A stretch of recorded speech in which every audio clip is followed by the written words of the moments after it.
How's Your Wind, episode 1 E now.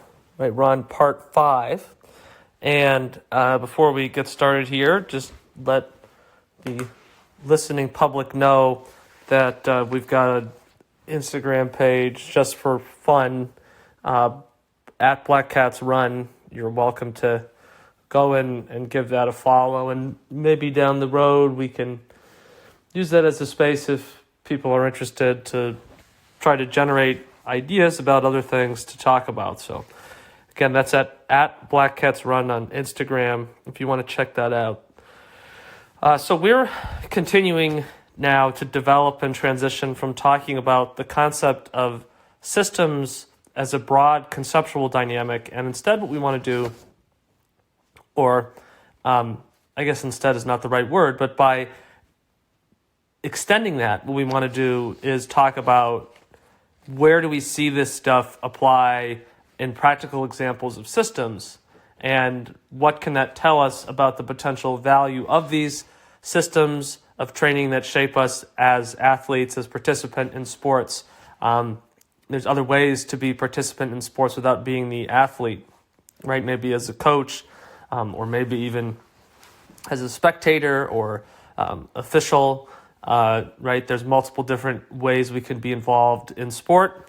And to try to think about, with those systems, if we understand kind of what's driving those, can we reach some conclusions about how effective those are? Do we really want to be using those? Are there ways that we could tailor or edit those systems? Should we just get rid of those systems? And can we then maybe think about how we can design systems better? And is a systems approach maybe overall just kind of a failed concept because it maybe has come too much from the wrong places? So I think if we're looking at this stuff in a conceptual vacuum, and by a conceptual vacuum I just mean that we eliminate all of the historical and cultural pressures, and we were going to sort of thought experiment our way forward and say, what should this stuff really look like from the ground up? What should a system look like? Well, it would be something that would be optimized based on the results that you see. And I think we've seen gestures at that throughout the history of sport. When you see teams or individuals that significantly outperform the progression. So one of the things that I think about if you're coaching a team over the course of a season is this concept of, if you as a coach are really having a unique impact and you're really doing something innovative or different, or just, you're doing something better than what the athletes could get somewhere else, then you should be beating the curve. And this is a concept I used to talk about with athletes when I coached, a team in the context of like a organized season progressing to a championship or series of championship races, was that we wanted to beat the curve. And the idea is that there's a usual progression that plays out over the course of a season that you can look at, and it's not this like perfectly predictive model, but the trend is generally there, that people might, an example, COD example might be if the average, top 7 runner in the division is improving by 60 seconds over the course of the season, we want to be 75 seconds better.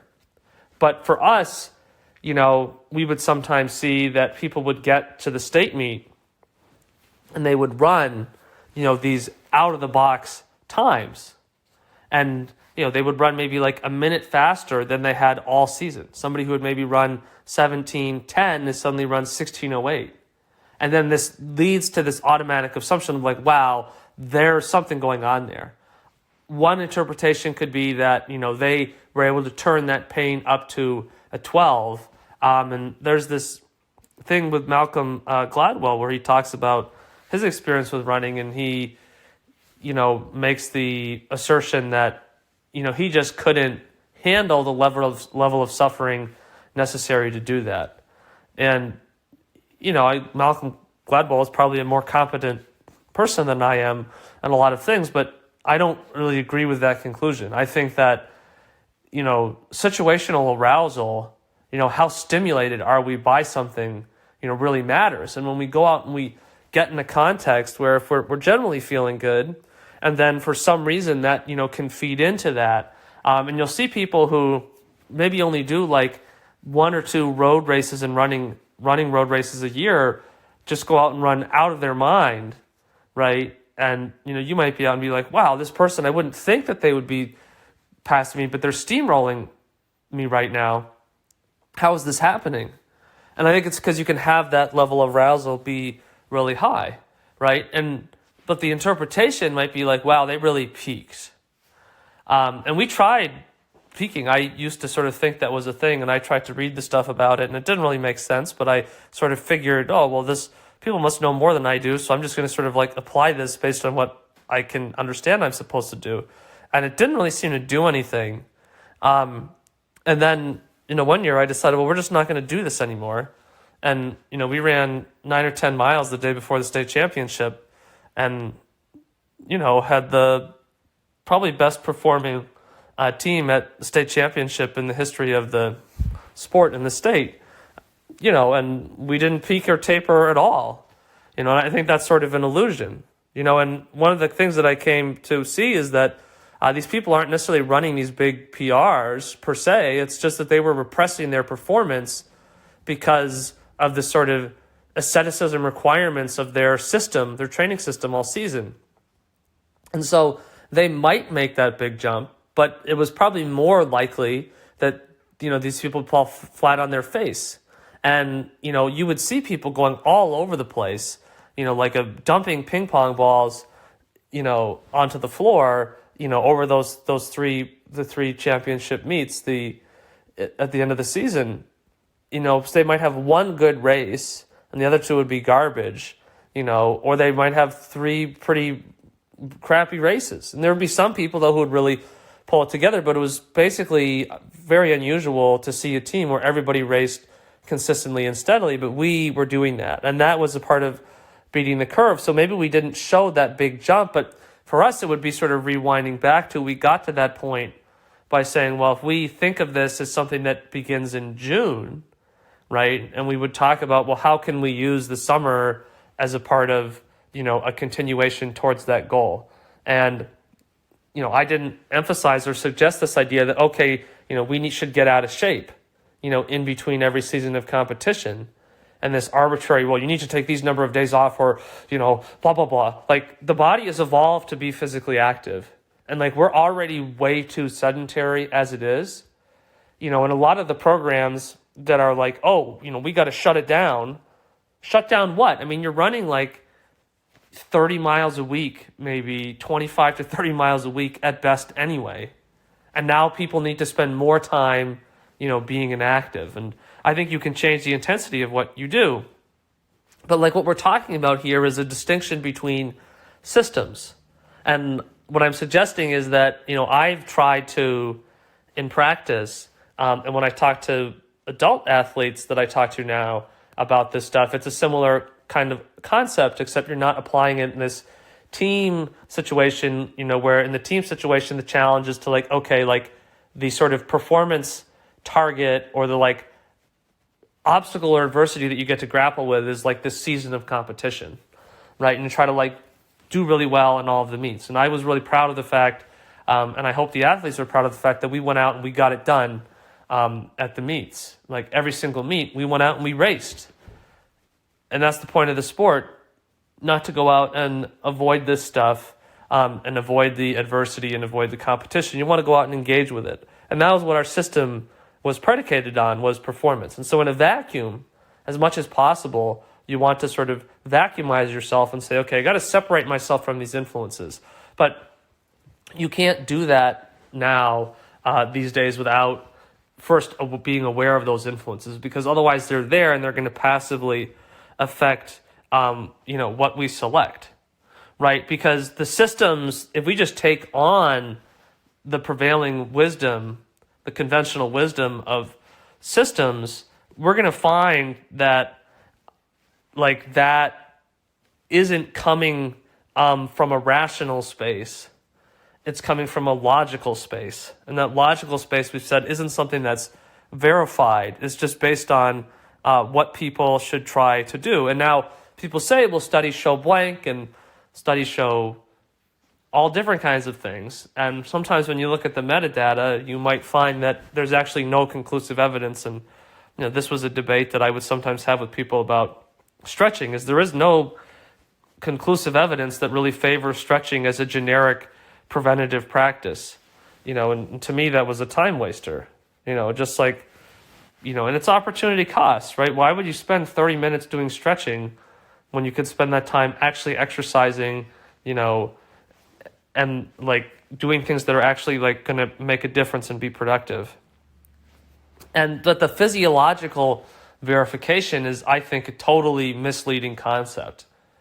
I'm not rejecting physiology and science by any means, and I'm not saying that that has some sort of minor place. I think it's actually really important. But I think that the flaw is that physiology studies are based on sort of like trying to understand the kinds of systems and practices that result from systems, but that those things have been culled out before they sort of reach the point where people are like, well, let's study this physiologically. Because like the systems are designed to enact these models of like discipline, right? Where it's like, well, let's create acts of discipline, and those are going to be the training practices. And then we look at these people who are the most successful, and those are the people who sort of survive that. And it's, Jack Daniels, who I'm going to reference here positively, and then maybe later more critically, because I think he sort of constructed a example of a system, and which maybe through no fault of his own, but ended up not really being perhaps the most successful or useful example of a system. But he talks about this idea that in practice for coaches, the idea of like throwing eggs against the wall, which I thought is such a good metaphor descriptor, that you take these eggs and you chuck them against the wall, and certain people survive and certain people don't, and the idea is that's just sort of inevitable. And he uses that, I think, as a proxy to talk about how we're overtraining and diminishing returns. And I think that sort of the idea that maybe after about 40 miles a week we're probably getting the vast majority of the benefit that we're ever likely to get from exercise. And that's where I disagree, because I don't think that's really true. I think that some of us, and maybe a lot of us, need a lot more physical activity to actually be able to be strong enough to exhibit competence. And that 40 miles a week of running, when you think about the kind of level of physical activity the human body is evolved to be able to do and should be doing, and you think about how sedentary a lot of Western cultural norms of lifestyle have become over the last, it's ironic because as modern sport has developed, over that long sporting century, you've also seen a massive increase in sedentism. And sometimes the consumption of sport with spectator sports seems to have encouraged us to spend time sitting down on furniture and discourage us from spend time being physically active. Because if we can't be the elite, right, and the system has told us we can't be the elite, then I guess all we can really do is watch in awe as people do what we're not good enough to do. But so what that means, what we're studying with these systems is we're studying the examples that sort of make it through the gauntlet of, can you meet the standard of discipline? And so we're not seeing any of the people out there whom, if they weren't subjected to these rigorous discipline expectations, they could do differently. And an analogy or a similar situation to this would be like in education. And I actually think really positively about public education. I think it's a great institution to practice, and I think it's terrible that people are so focused on tearing that down or criticizing that as a way to sort of prove their intellectual superiority. But there's a concept in pedagogy and education of like behavioral approaches, right? Which is the idea is to sort of induce certain conformed behaviors. And as much as people worry about education, being, somehow like liberal or communist, the reality is, if we're really honest about what goes on in education, and if you've spent time in systems of public education as an adult, you realize that like they're actually like very conservative. They're, I think, shockingly conservative, but this myth has emerged that they're not. And the behavioral thing is an example of that.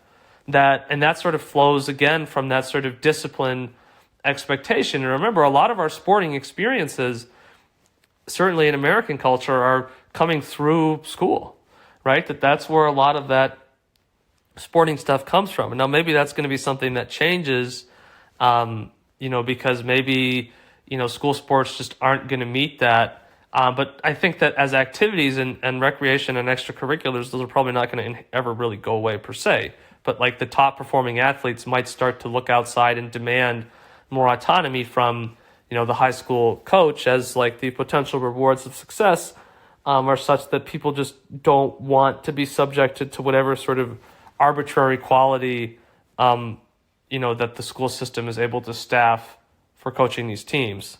But that idea of like a behavioral model basically says that like your ability to be successful in the classroom becomes a reflection of whether or not you can, first meet the behavioral expectations of the classroom. And that if you sort of liberated those a little bit and asked like, okay, is this really necessary? You could do that differently. But it's hard to do that because the whole system of school and education has been designed around that, from like the structure of classrooms to like the expectations of, teachers as like authority figures, and that students should like, indicate, appropriate respect to that. All of this stuff perpetuates that. And in the same way, that's true with athletics. And I guess I'm saying it's not really a surprise that it's the case that these two things are similar, because there's a lot of intersecting space, right? That sports are so often extracurricular to our experience of school. And I think that it's important to recognize that. Although as adult athletes, right, we get to break out of that for sometimes positive and maybe sometimes not so great results. But when we move in that new direction, I think that, it's easy to forget, maybe that this discipline stuff is still applying to us and still shaping, what we're doing and what we're experiencing.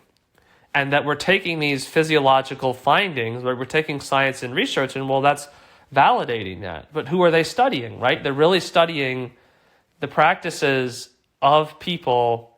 And you might say, well, the studies aren't necessarily done with the elite athletes themselves per se. They're done, in, good, methods and whatever. And they have control groups, and they have, try to find, supposedly representative samples and blah, blah, blah. And it's still worth studying. I don't mean to say it's not worth studying. However, when we're trying to like think about this, the practices, right, might come from, well, Paavo Nurmi or Jim Ryan or, whatever. Like the practices worth studying are the practices that create the best athletes. And that the best athlete practices are then the sorts of methodologies that are going to be try to be studied. And those methodologies that these best athletes are applying, the methods that these best athletes are applying are coming from like discipline-based activities rather than performance-based activities. So like the discipline of accessing race pace, right, is applied, right? And so then like the best athletes are the people for whom that works.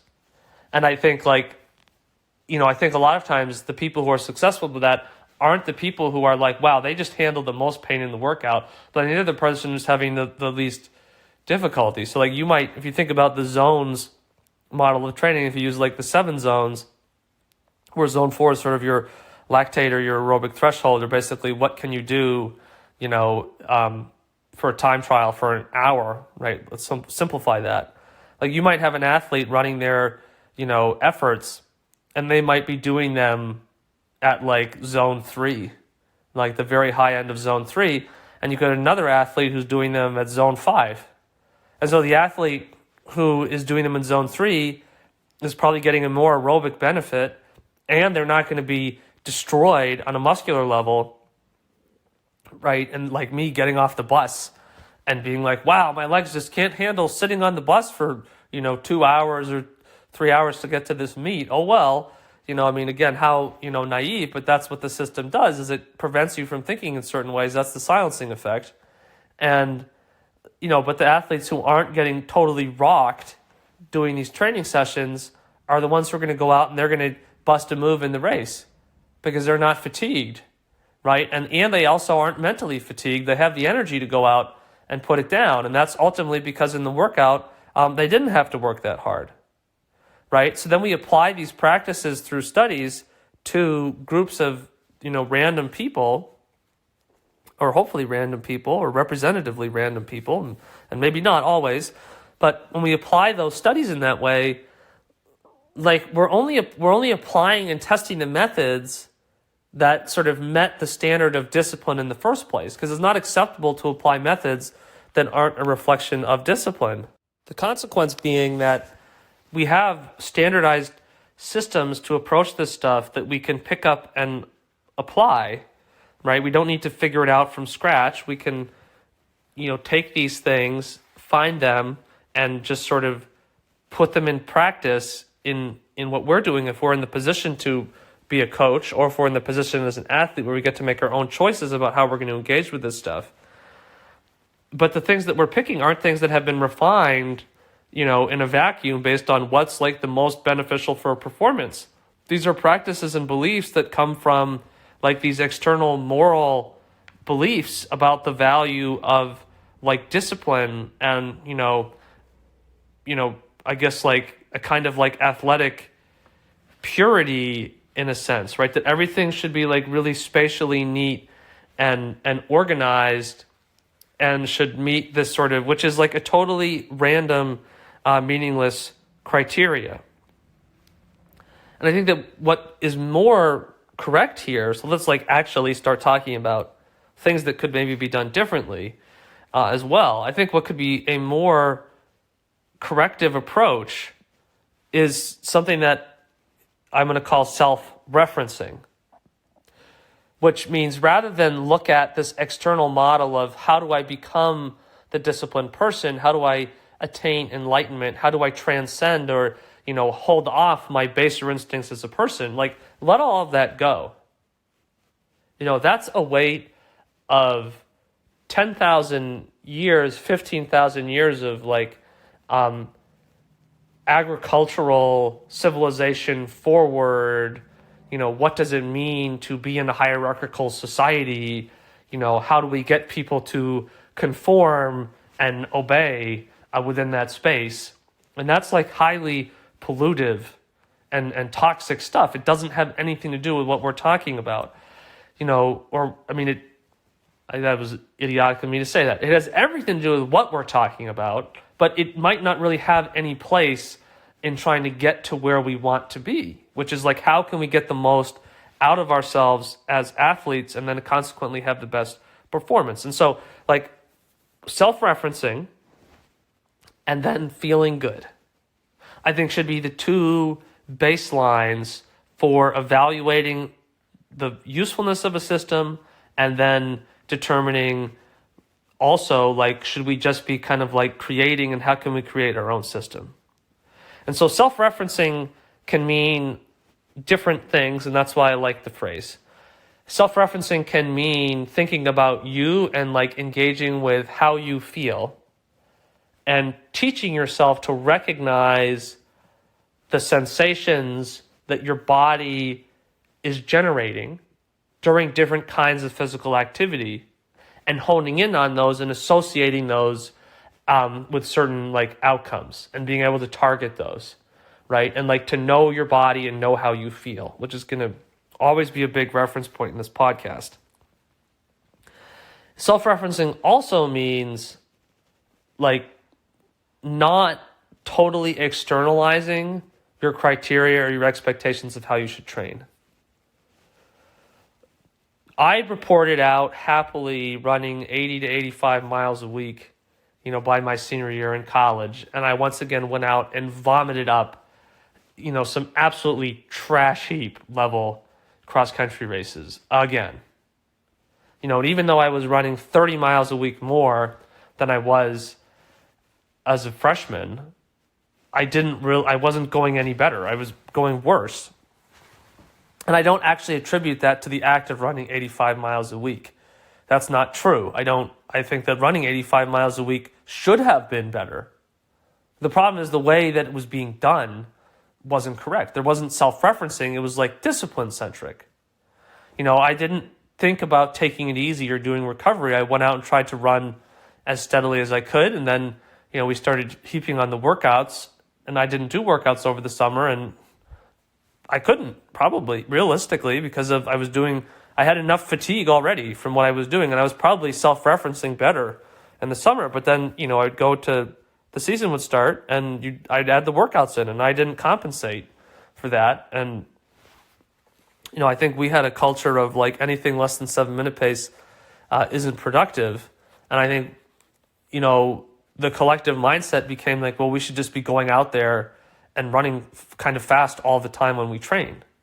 And then even when I ran, by myself or with just like a couple other people who are maybe a little less interested in putting the hammer down every day, we still probably ran too fast. And, I think in fairness, it's possible that what, Coach wanted us to understand was that, we're not trying to be productive every day. But if that messaging was there, like clearly we weren't processing it. And that's probably like, an example of because our disciplined mindset, was causing us to interpret things in particular ways, right? And the way that we talked about stuff shaped the way that we thought about stuff, which led us to take certain actions that weren't really productive.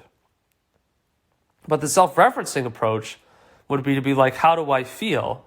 Right? And when I would assign workouts to teams that I coach and when I talk to athletes, I don't like to necessarily assign paces per se, right? Or if you do, I want it to be like a check, like, okay, you want to feel like this. This is the goal, is to be working at this level of exertion, but here's the check on that. Like, it shouldn't be better, faster than blank.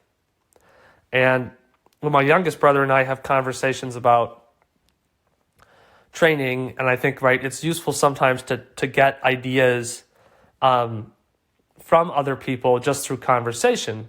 And one of the things that I throw out as a suggestion is like, well, pull it back, right? Why do you need to run 5:20 pace if running 5:40 pace is just as effective, right? It's less fatiguing, you're less likely to have like negative effects, and you're going to get, I would argue, the same benefits. Right. And so having those conversations by talking about this stuff in a different way, I think, we're able to move the, behavior as an athlete, our behaviors as an athlete in a different perspective. But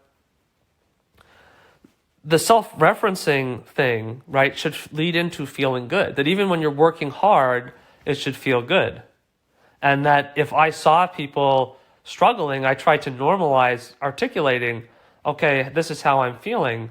And you would push people because it's also true that, your sort of sensory experience of what does it mean to exert yourself, especially when you're getting into these activities for the first time, can be really disorienting and you can be really sensitive to things. And I swear the first run I did in 8th grade, I had shown up for outdoor track and I hadn't done, anything that before. I had done swim team and, other rec sports, but I hadn't done running before. And so on the first day, I was like, well, if you ran cross country, go over here. And I didn't go over there because I didn't do cross country. And so I proceeded to do wall sits and, run up and down the bleachers. And it was like a joke for me, and I guess I had had enough swimming, fitness that doing this basic, level of activity was absurd. And I went home and I said that, and I think my parents or dad said effectively, like, well, you shouldn't be there. You should be with the cross-country people. And so, the next day I did that. And, in running approximately 2 miles, I feel like I basically blacked out. It was like the most traumatic, insane thing I'd ever done. So, like, massive contrast, right? But there was no conversation about how it should feel. It was just, I don't even remember being told. It just seemed like all of a sudden we're running down and then we're turning around and we're running back. And it was just like this blur of insanity. Probably still ranks as one of my top 10 most traumatic runs. And that's saying something, because that's a list that I'm constantly, evolving and finding new qualifiers for, despite my best efforts to be smarter about stuff. But if you have that self-referencing approach, right, it should be about, feeling good. And that shouldn't have been the experience that, I was having. And like, it is hard, but like, should even be when it's hard, it should feel good, because it should be stimulating and engaging, because you're self-actualizing. And when you don't want to do it anymore, when people say, I'm done, this isn't for me anymore, it shouldn't be because they can't take the pain. It should be because that, like, they're no longer able to get that sense of reward. And I think people who do this stuff for a long time, or sort of indefinitely, are the people who really probably find that self-actualizing thing to be enjoyable. But the discipline approach, doesn't make space for self-referencing, because it's about, like, I want to be better relative to everybody else. And that's all that matters, is just like dominating other people at all times, in all ways. And that's what we've said, like, that's what we glorify. That's the path towards legendary status.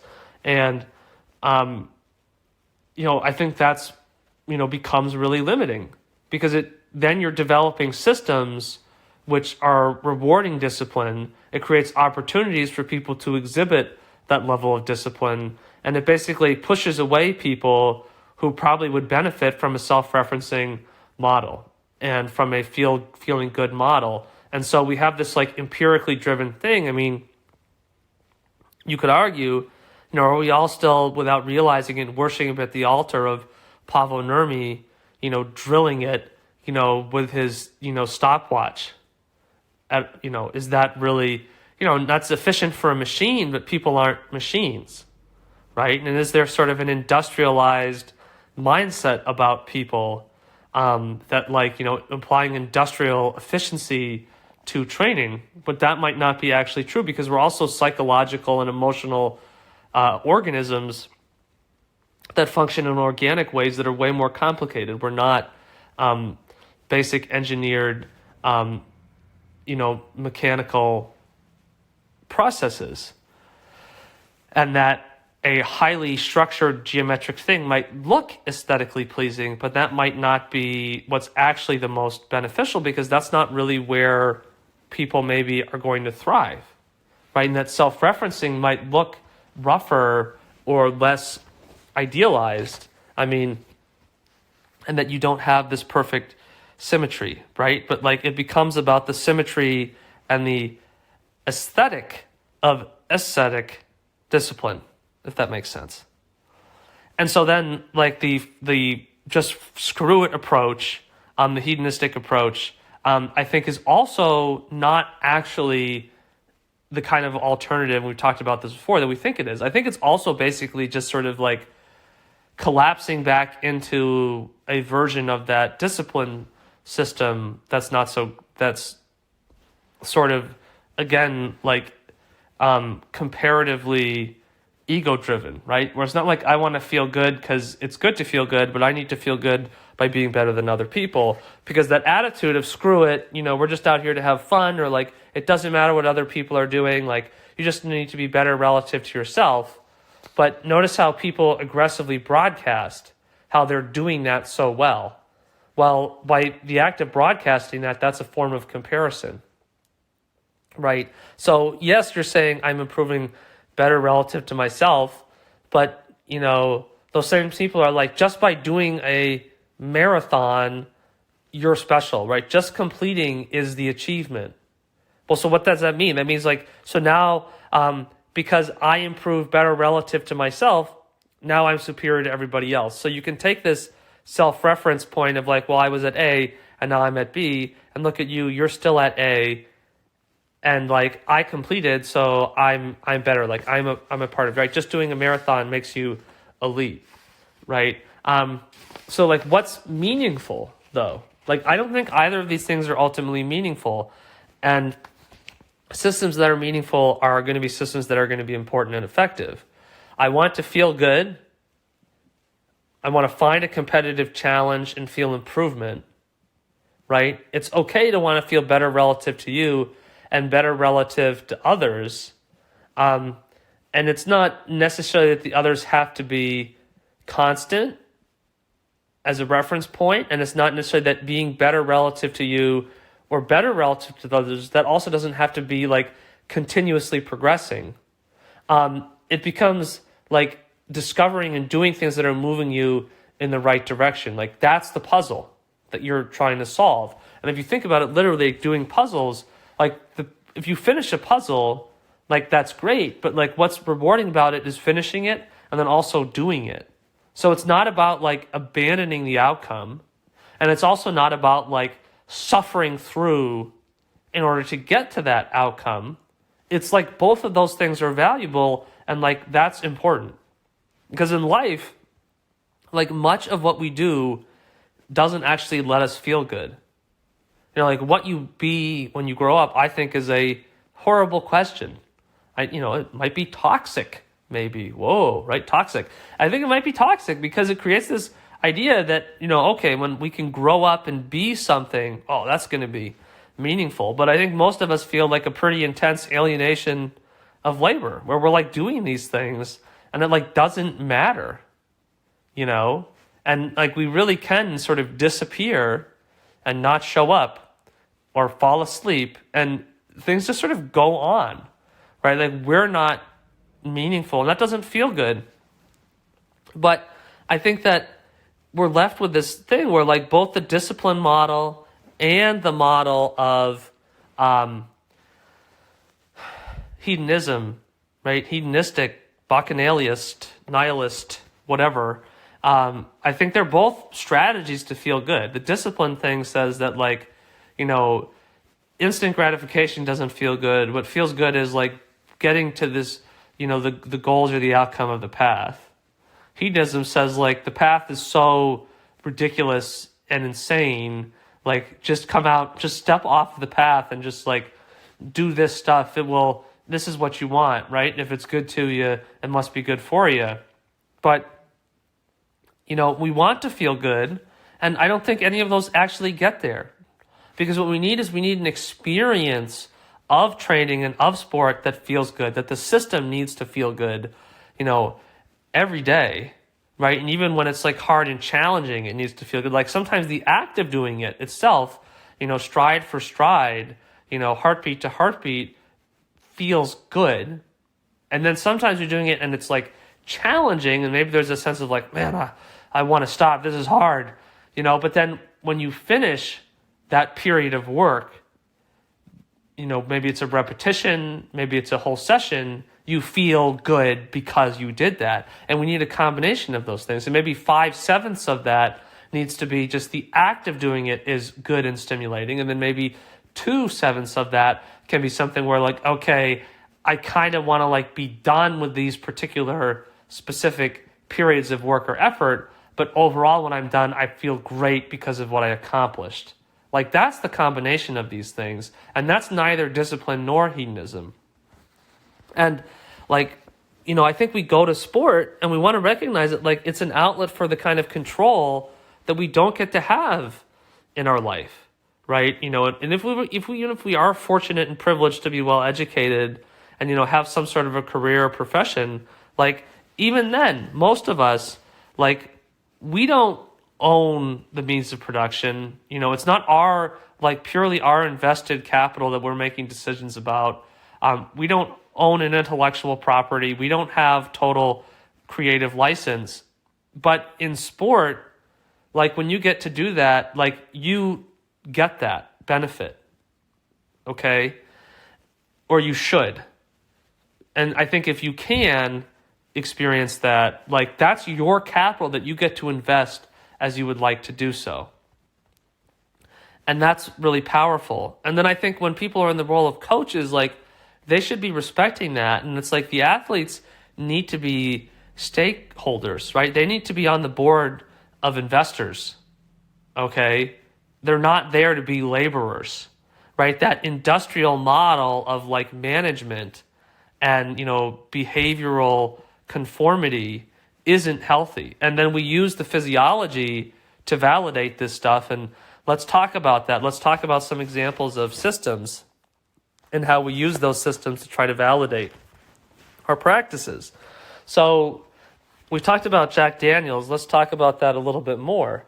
So the Daniels running formula for me was something that was probably the first time I recognized that like a external system was being applied. And I experienced this in high school. And for people who are not in the sport of running or people who do running but aren't familiar with it, I would say the basic summary of the Daniels running formula is that, Jack Daniels did some research and he tried to study the practices of elite athletes and what are the kinds of ways that they trained, and then tried to look at, well, what's the physiology behind that, right?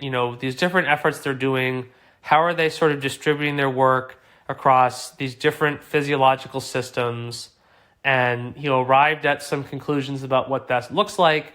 And sort of the big thing that most people find to be the driving force behind this is his VDOT chart, where you take a performance of an athlete and, a time trial, maybe over the distance of a mile, and then he correlates that to a sort of hypothetical, VDOT, which I think, frankly, you could say is extremely similar in some senses to the functional threshold power, the FTP concept that's become so popular in cycling because of the proliferation of power meters. And, you look at the VDOT chart and it defines for each sort of category of work, from sort of like endurance, long run tempo, up to, speed work, what you should be doing. And then he describes, in his book, in his writing and stuff, he talks about, what should the workouts look like with that kind of stuff and what should the rest be.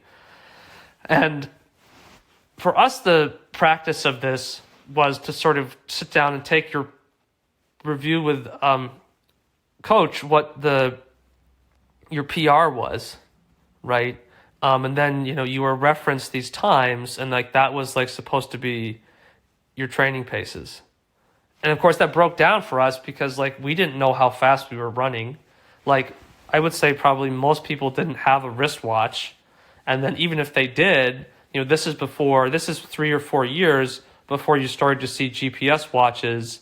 And it's probably like 6 or 8 years before GPS watches really started to become like a popular thing. I mean, when GPS watches first came out, there was a guy on the team that I ran on in college who had one, and I think basically we thought they were like a freaking loser for using a GPS watch because we just thought it was so bizarre and inauthentic. But now like it's just the norm.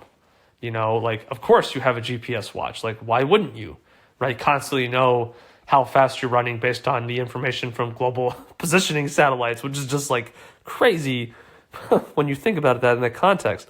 But going back to that system, like we just went out and ran. Like we didn't know how fast we were going. It's not like we didn't even calibrate. It's not like, okay, let's go to the track. We're all going to run a 400. Okay, see that's your pace. Now you need to go out and do that. But we just like went out and ran and that was that. And it was totally mindless and totally uncontrolled. So, we want to caveat this concept of the system to say that to the extent that people are executing it in practice is probably pretty variable. But the default was definitely to run kind of hard anyway. But if you really apply that system, like it's saying that, okay, you want to train according to, this model and you need to distribute your work approximately in these paces. And I think it's very industrial and it's very geometric and it's very like, neat and it looks good, right? And it's appealing because of the way it looks. It's like managerially appealing. And, you go out and you do these workouts. But I think the idea that people are working out at that pace and that's appropriate for them is absurd. Now, one of the complicating factors is that if you're going to do it, the model actually says that you should go out and set your benchmark by doing a time trial. And that's not something that we did. We were referencing the personal best we ran from 12 months ago, which is totally invalid. And I think people were not at that point. So then when we did go to do workouts, if the workouts were based on that tempo, people couldn't do the workouts, or if they completed the workouts, they were just way too hard. And then, he also has rest parameters, of 3-to-1 work to rest ratio, sort more or less for some of the stuff. But we were taking minimal recovery, 60 seconds recovery. And basically it didn't matter how recovered we were. It was just okay, now go again. Instead of are we actually recovered enough to execute again? And so we'd be bombing this stuff. And my favorite story was, from my experience, was my senior year. Towards the end, I was assigned to run. The coach had this other slider chart that he would slide, and he would somehow tell you what you should do. And somehow he got this chart out, and I was told to do 6 300s in 39 with a 60-second recovery. And I literally said, well, that's the qualifying standard for the state meet and indoor track for the 300. And it just didn't seem to resonate for whatever reason. And to be fair, I don't think I was a priority athlete. Although then you could make the argument of even if you're not a priority athlete and you're excuse me, this is running the qualifying standard for the state championship in indoor track 6 times in a row with a 60-second recovery in training shoes in a non-competition context. And by the way, I don't even run the open 400. Is a little bit flawed. And I just went for the warm up and then just kept going. And didn't, and then I just went home because I was this is just so idiotic. I can't do that. That's impossible. I'm not physically capable of running.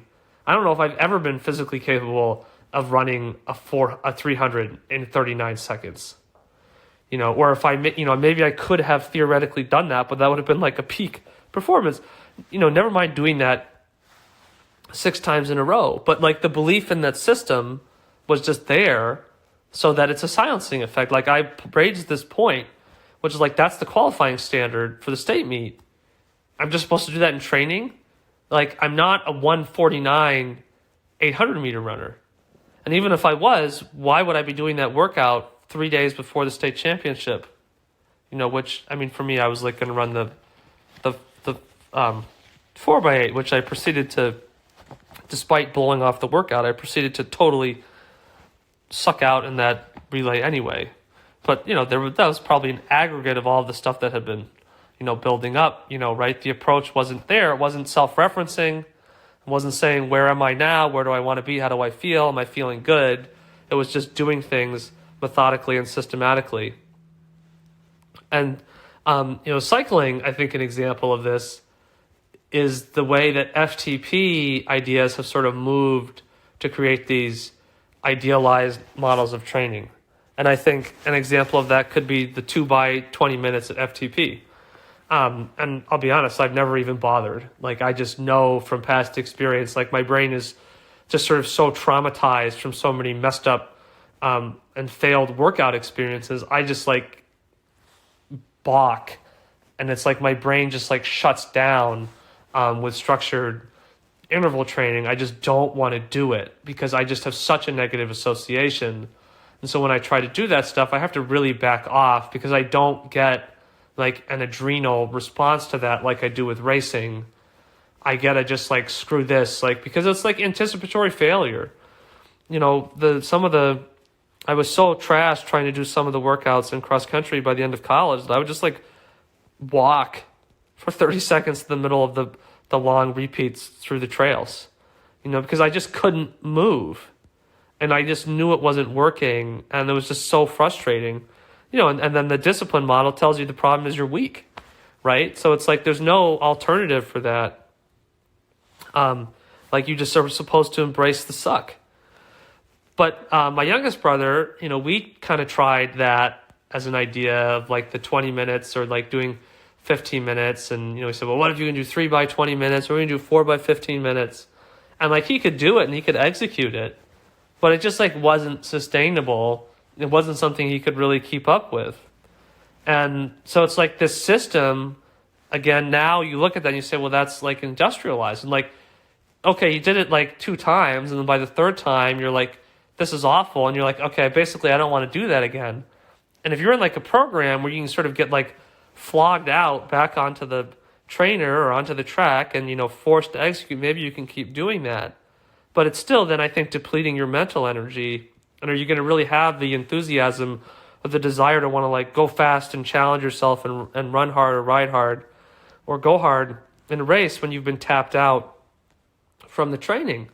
And so like we say now that like when we're self-referencing, it's like, can we do this for an extended period of time? Or like you might idealistically say, oh man, if I could do these repeat 200s, and such, and 30 or 31, that would be sick. Okay, but like if you can't do that for 5 months, what's the point? So run them in 37. And then if you really can do them in 31, you'll just sort of like naturally start being like, okay, this is so easy, I'm just going to go a little bit more. And you'll progress down to where you're at the right intensity. And now you're going fast and you're feeling good. Instead of this model of like, well, this is what the elites did. We have this physiology that validates this, and we use this to like stop people from questioning what they're experiencing, because all the research says blank, but the research is flawed because it's only evaluating practices that have like been tailored through things that meet that discipline model, the discipline expectation of how we think training should look and how we think training should work. And like, so the systems, whether it's Jack Daniels, whether it's like these FTP models of training, like it's all an opportunity cost thing. Because for a lot of people, like if they don't, like your next best alternative is you're a chicken with your head cut off. Like you don't know what to do, right? And you're at the mercy of the information. And so like you might just like do basically nothing if you don't have a structure. So it's like you can do this system, which maybe isn't that great, but your comparison would be doing this other thing, which might be doing nothing or doing totally random stuff, which is like totally basically ineffectual.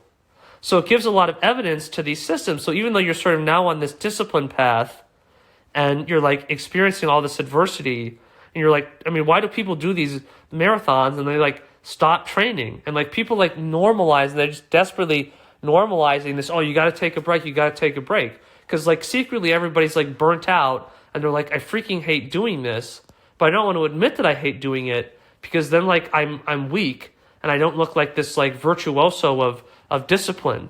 And I don't like have that appeal, especially for people who are like, I need to commercialize this in social media. Well, I need to perpetuate that narrative. So it's like, enjoyed my well-deserved break. Now back to the grind. Like, give me a break. Like, that kind of talk isn't empowering. It's entrapping, and it forces us to conform to these models. And the idea, well, you've had the break, so, now you can go back to that. We don't really want to go back to that. But, like, and maybe this is more of this Percy Cerruti thing, I guess, without really realizing it. But of, like, it's a little bit more, like, undefined and self-referential. And it's about, like, putting yourself in a space where, like, you want to do this work and you want to perform it because it's meaningful and valuable and rewarding. And when we think about these systems of training, like, I don't think that we really are arriving at something that really conveys the value that we want.